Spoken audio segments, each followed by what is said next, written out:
And of course, gotta share my screen. There we go.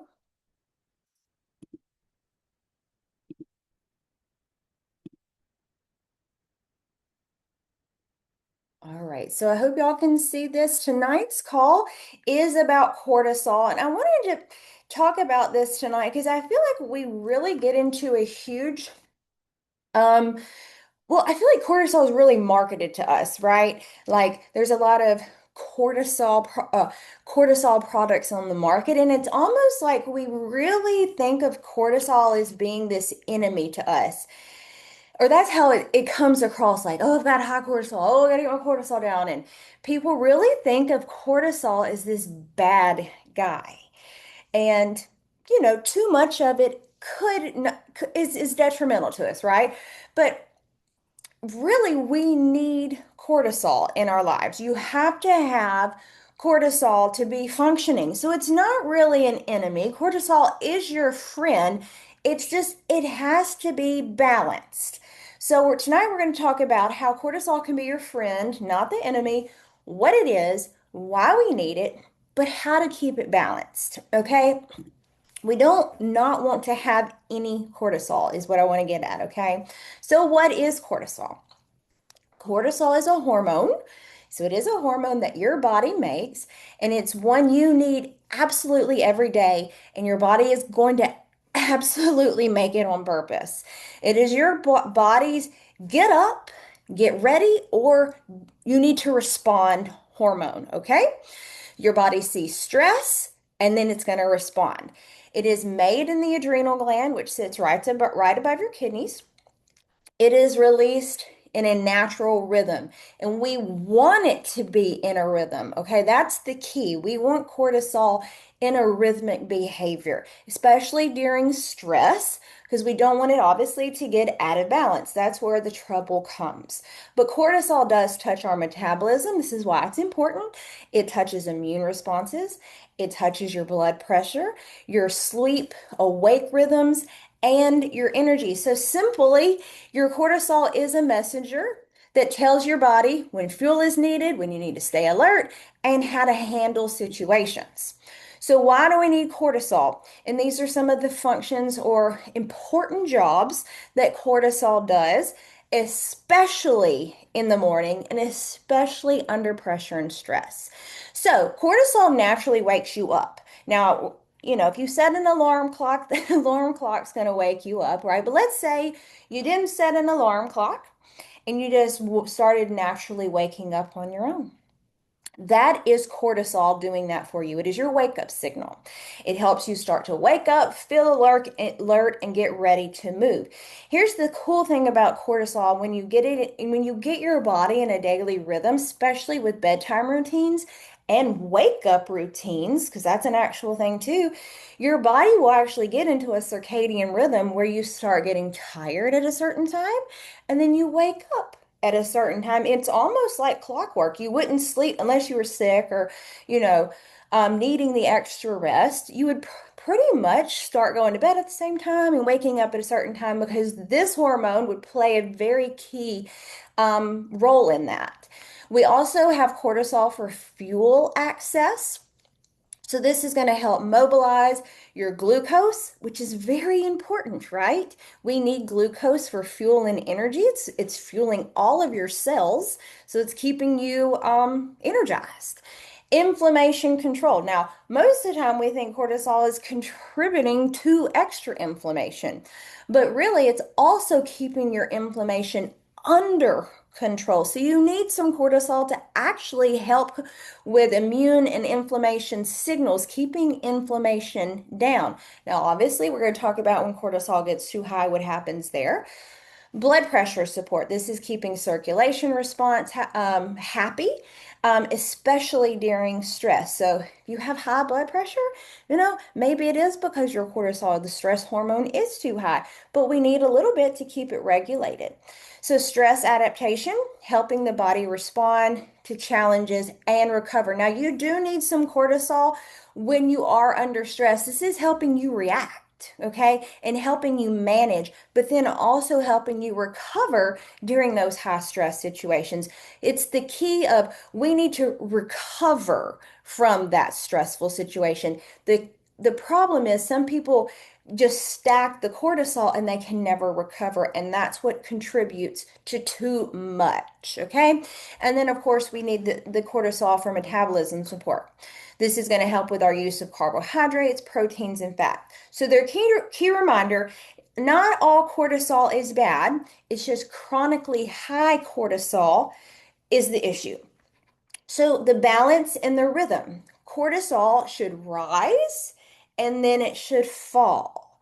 It should not stay high all day. Okay, we need the natural daily pattern of the up and the down. So this is actually what the pattern would look like. The cortisol is going to wake you up. That is when it's going to be the highest, right? It's peaking because it's waking you up. And then the midday stay is when you should have your steady energy. Obviously, that's when you're doing your task. So you have your midday stay of your cortisol, and then you should be starting to calm down in the evenings when you're getting ready for bed. Your cortisol should be going down. So what does a balanced cortisol kind of look like? You have your good morning, your wake up energy, you're peaking, you're high. You have stable mood. You have hunger that makes sense because high cortisol could lead to cravings, even wanting more caffeine. You could even be more irritable, but hunger that makes sense. And then better sleep at night. Now, dysregulated cortisol can feel like this. And now, many people have been there at some time in their life. You're wired at night, you can't go to sleep, and then you're tired in the morning. That's a dysregulation, right? So you've got high cortisol at night, and then there's none in the morning to wake you up. It's off balance. Then we have cravings, energy crashes.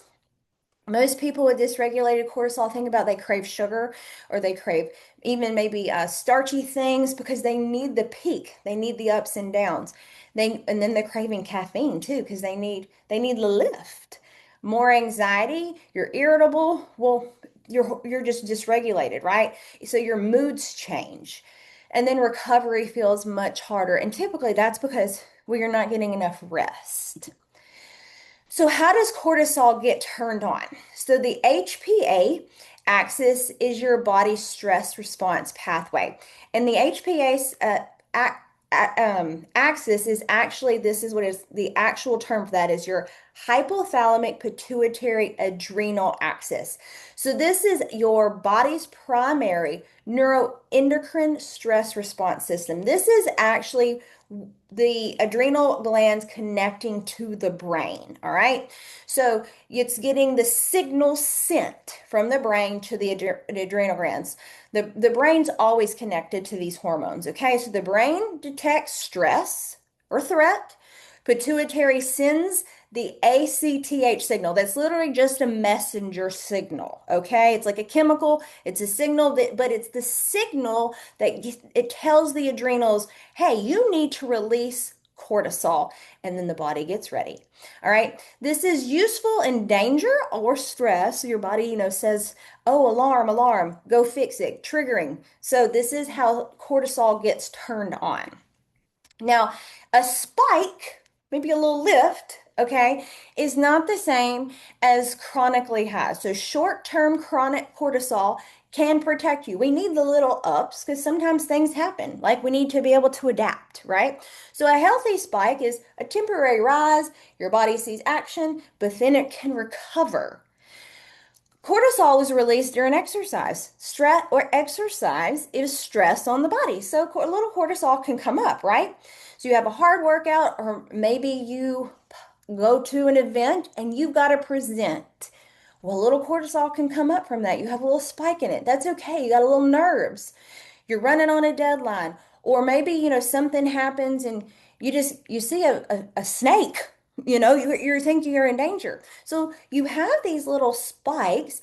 The key is, how does your body recover from this? It's chronically high cortisol and that creates the dysregulation. So if you have a frequent trigger in cortisol, but then you have poor recovery from it, then you have cortisol rhythms that get flatter. So this is if it stays elevated, and then you can never recover. So then your body's always got this kind of slanted line of cortisol. So you've never recovered. So that hormone is constantly up. This is not good. So that's how your body starts having trouble regulating. And this is where people start do feeling, tired. They can't sleep. They're stressed. They're irritable. They're craving. Maybe they're gaining weight because their body is not recovering. They're always in that fight or flight mode. They're never getting a break from the stress. Okay. So, what can spike cortisol? Well, some spikes are normal. I just talked about that, right? It's the stacking spikes without the recovery. And then, some of these things are going to continue the spikes, and then you never get a recovery. So think about some of the things that we do to ourselves. Well, we stress, so we have deadlines, and we conflict, we worry, but then we do that on top of poor sleep. And then we start having, you know, food cravings, or we're skipping meals, or we're chronically dieting. And then, well, we have inflammation or illness, we get sick, or maybe we've drinking a caffeine after caffeine and we've skipped more meals because of that. Well, now I've gained a little bit of weight and I'm going to go work out as hard as I can, and then I'm not going to recover from that. Well, then the weekend comes and I'm going to have some cocktails, and then I'm really not going to sleep well because I've stayed up and, you know, played on my phone or stayed out all night. So it's the chronic stacking of the stressful events on the body that keeps the cortisol up, and then your body can't recover. So this is when cortisol stays too high. Your body is preparing for the stress instead of rebuilding or trying to recover. So it stays in fight or flight. So what does your body do? What does it feel like? What are some things that happen when the cortisol is always high? And people will explain this. Their blood sugar is up because cortisol is a brother sister hormone to insulin. So if cortisol is high naturally, even if you haven't eaten any sugar, your blood sugar is still going to be up just because cortisol is up, okay? It's just naturally. So the more glucose is going to be released just because cortisol is up. So your insulin will be up, and then your cravings become harder to manage just because cortisol is high. Cravings are up, blood pressure will go up. Your stress physiologically can be harder on your cardiovascular system. We know that. Like when you're under stress and you're nervous about something, you put on a blood pressure cuff and your blood pressure is up, right? We all kind of know that. Your immune system will go down. Too much cortisol can suppress or dysregulate your immune system. Your sleep patterns go down. Your evening alertness is up, so you stay up later, and then you have a harder time waking up, or then you've got to get up because you got to go to work. So you get less sleep. Your recovery is down. Um, if you're trying to work out, you're probably not going to recover as well. Your mood swings may be elevated, you may be more irritable, you may have more brain fog, very normal. And then long-term excess of cortisol can long-term can be associated with muscle weakness or bone loss. Why we start producing too much, kind of just kind of covered that, but the modern stress loop, stress, we kind of do it to ourselves. You stress over commitment, don't sleep, caffeine, sugar, again, harder workouts without underfueling and inflammation and pain. But how do we protect ourselves from this? Or how do we kind of start reversing? Because just because your cortisol goes up doesn't mean you can't get it down, because you can. You can lower your cortisol. The number one way to lower it naturally is sleep. Protect your sleep. Plan your sleep. If you're not one who sleeps well, you might have to really work on this. This is one of the biggest come down signals for cortisol balance. So win the night to win this hormone, okay? The consistent wake up time is just as important as a routine bedtime, okay? So get yourself in a rhythm of waking up just as you get yourself into a rhythm of going to bed on time, because then your body kind of gets into a rhythm of this is when I wake up and this is when I go to bed. It's not so such in a weird cycle. It's not up and down. It's very consistent on what time you're getting up. Your body will get used to it. I like morning sunlight. My husband does. He always goes outside and drinks coffee or tea, for a few minutes outside. I always go outside pretty much the first of the morning and do some sort of running. So I think it's good to be outside in the morning. It tells your brain, hey, it's daytime, so start getting in the mood. At night, though, it's really good to just be blacked out. I think it's important to have no devices on, no TVs on, cut all those things off, good 30 minutes if you can, 60. I know 60 is kind of a stretch for people. And of course, we want to avoid caffeine and alcohol, um, especially close to sleep. Both of those are sleep disruptors. So, lifestyle number two, move, but make sure you recover. So we have downshift movements. So, just things that make you downshift would be walks, yoga, easy cycling, stretching. If you are in a really hard exercise routine, know when to pull back. I'm kind of the worst one to admit this, but sometimes you got to know if you've been doing a lot, you've had bad sleep, you've been doing things that were high stress, you haven't eaten enough calories, or you've worked out really hard, you should choose a zone two, or maybe just go to a downshift movement the next day and just say, I'm gonna have to take a day to recover. Listen to your body. Do build resistance movements. Make sure you strength train. And then this is a really good trainer reminder. Not every work, not any workout should be a punishment. But I always like to say I punish myself in the gym. I like to work out really hard, and I'm here to really grind. But not every workout have to be a punishment. Some should just say, today I'm here to be safe, and I'm here to move my body and just recover. Lifestyle number three, train the off switch. Okay. So this is more about like meditation. So if you are in a stressful situation, give yourself some breathing time, but also this can just be one you could teach yourself, to do at night, to know when to like say, I gotta pull back a little bit. So we just do little inhale, exhales, and breathe through the nose, exhale longer. And you do this 5 to 8, rounds if you want to practice before meals or bedtimes, or if you know you're fixing to do something stressful, like present a call or get out and before somebody. Do a couple inhale, exhales, and just get yourself kind of cool down. Other switch off habits, praying, journaling, laughter, just time outside. Just do things that kind of turn your brain off, okay?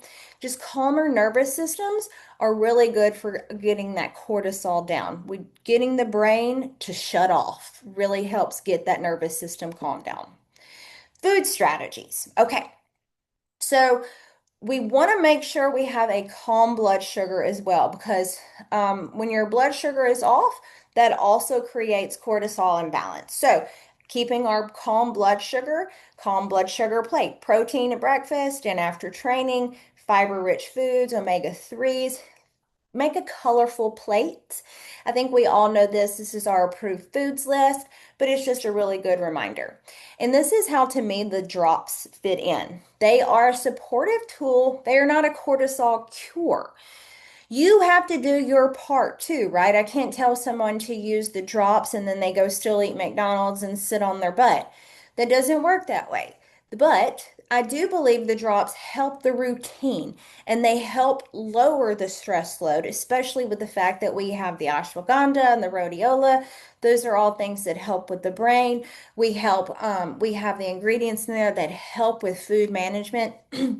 And things that help your brain not crave certain things. So it's obviously helping appetite and keeping blood sugar more stable. But we're pairing drops obviously with our protein, our hydration. And if you're using this with the shred, it's also going to help with keeping the stress load down, because exercise is stress, but it's keeping it well rounded when it comes to the exercise element. So we want to make sure we get sleep. We want to get the stress management, the food, make sure you get the recovery, and keep Slender Eyes in there as the tool to help the cortisol stay balanced. So this is kind of what a balanced day could look like.